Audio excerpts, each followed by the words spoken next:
Uy, teka! Alam niyo ba na may malaking pagbabago sa pagsulat ng Tagalog noong 1800s? Dati, ang salitang kain ay sinusulat na kain. Sa ilalim kasi ng kolonyal na sistema, ginamit natin ang ortografiyang Espanyol sa pagsusulat ng Tagalog. Kaya may ka, se, si, ku, at kung ano-ano pang nakakalitong spelling. Imagine, miski si Dr. Jose Rizal nahihirapan itong matutunan. Lo bueno siempre es enterrado con los huesos.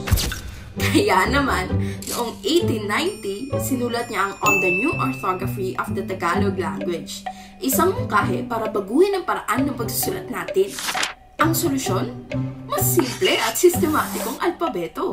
Mula sa mahigit 30 titik na halaw sa Kastila, iminungkahi niya ang paggamit ng 17 letrang alpabeto na mas akma sa Tagalog at mas malapit sa tunog ng wikang sinasalita ng mga Pilipino.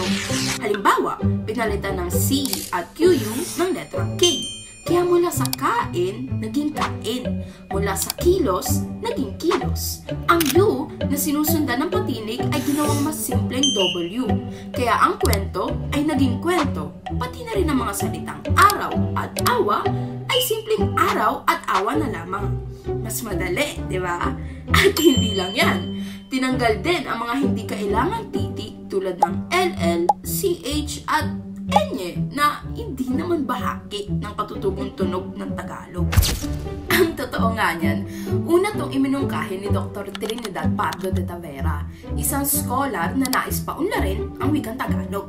Sinuportahan naman to ni Rizal na siyang tumulong sa pagpapalaganap ng ideya sa pamamagitan ng kanyang mga sulatin at paninindigan para sa pambansang wika.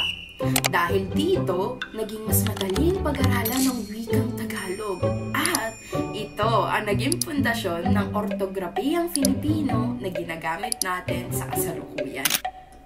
Ngayon, alam niyo na, ang simple pagbabagong to ay naging isang makasaysayang hakbang sa pagkilala at paghubog ng wikang tunay na atin.